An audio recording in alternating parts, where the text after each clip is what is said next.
मूल अभ्यर्थी के स्थान पर स्कॉलर को बैठाता है।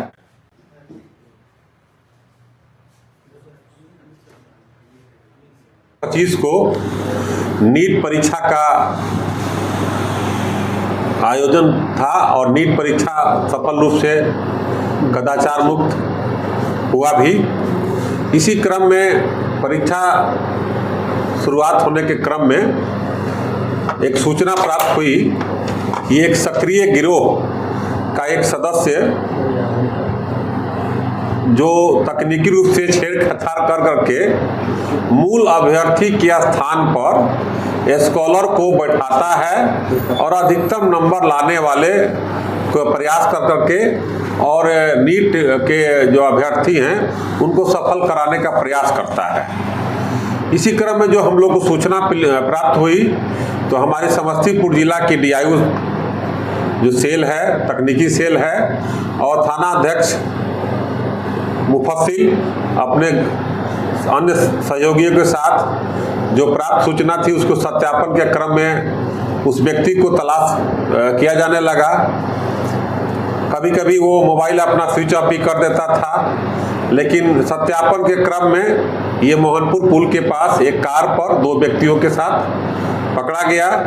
पकड़ाए जाने के बाद उनके मोबाइल का और सर्च किया गया और उनसे जब पूछताछ की गई तो मोबाइल में जो ऑडियो और जो चैटिंग किया हुआ था और प्लस जो मूल अभ्यर्थी थे उन लोगों का एडमिट कार्ड का फोटोकॉपी उसमें प्राप्त हुआ और कुछ मनी का भी ट्रांजैक्शन उसमें प्राप्त हुआ, जिसके बाद ये दोनों अपना अपराध स्वीकार किए और बताए कि कुछ हम लोग स्कॉलर बैठाने का सेटिंग किए हुए थे। इस आधार पर इनके मोबाइल में जो प्राप्त तकनीकी साक्ष्य है उसके आधार पर तत्काल कांड दर्ज कर करके इस केस का अनुसंधान किया जा रहा है।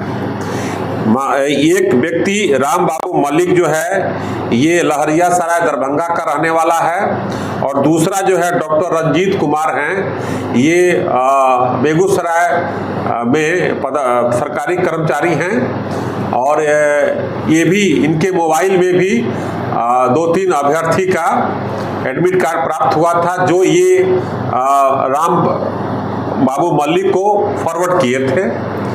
और राम बाबू मलिक के आगे भी जो गिरोह का जो मेन आदमी है उसके बारे में भी साक्ष्य मिला है और इस साक्ष्य के आधार पर कांड दर्ज कर करके अनुसंधान किया जा रहा है।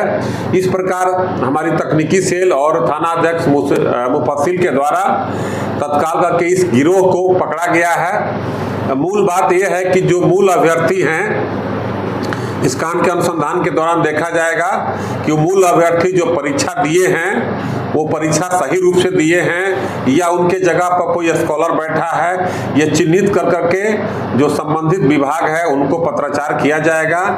यह मामला तकनीकी रूप से उनके एडमिट कार्ड में फोटो को छेड़छाड़ कर करके और स्कॉलर को बैठाने का घटना का इसमें साक्ष्य प्राप्त हुआ है, तो इसके आधार पर हम लोग कांड दर्ज किया गया। एक सराहनीय प्रयास है। मूल अभ्यर्थी से बातचीत की गई? मूल अभ्यर्थी से का एडमिट कार्ड है और ये टीम ऐसे काम करती थी कि जो जैसे डॉक्टर हैं ये 3-4 कैंडिडेट को राम बाबू को दिए हैं, राम बाबू जो है आगे का फॉरवर्ड किया है, तो हमको लिंकेज मिला हुआ है और लिंकेज मिला के कि इस पूरे गिरोह को इस कांड दर्ज होने के बाद अनुसंधान किया जाएगा और इनके मोबाइल को भी हम लोग तकनीकी रूप से जो अन्य साक्ष्य मिलेंगे उसके आधार पर आगे काम। इतना कड़ा जांच किया जाता है, 3 जगह जांच किया जाता है, बावजूद कैसे ये लोग घुसा लेते हैं? क्या ट्रिक है लोग का?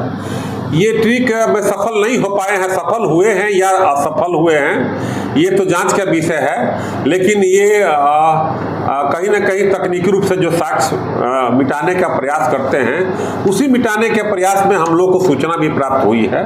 तो आज के दिन में तकनीकी रूप से छेड़छाड़ करना और कोई सफल हो जाए ये मुश्किल है, क्योंकि परीक्षा का जो प्रावधान आया है वो बहुत ही कड़ा प्रावधान है और उसी प्रावधान के तहत जो है इसको कार्रवाई की गई है। सर बताया कुछ कितना एक कैंडिडेट से पैसा लेता है?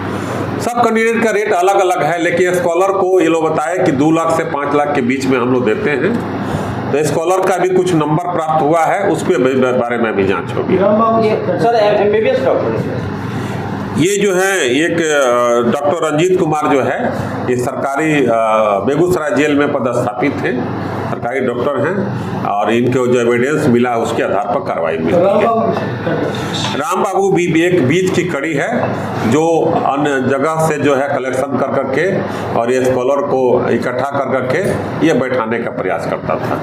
पेपर लीक का तो कोई समाचार? पेपर लीक की कहीं भी कोई बात नहीं है, कहीं भी अंश मात्र का साक्ष्य प्राप्त नहीं हुआ है कि पेपर लीक हुआ है, इस तरह का कोई भी बात नहीं है।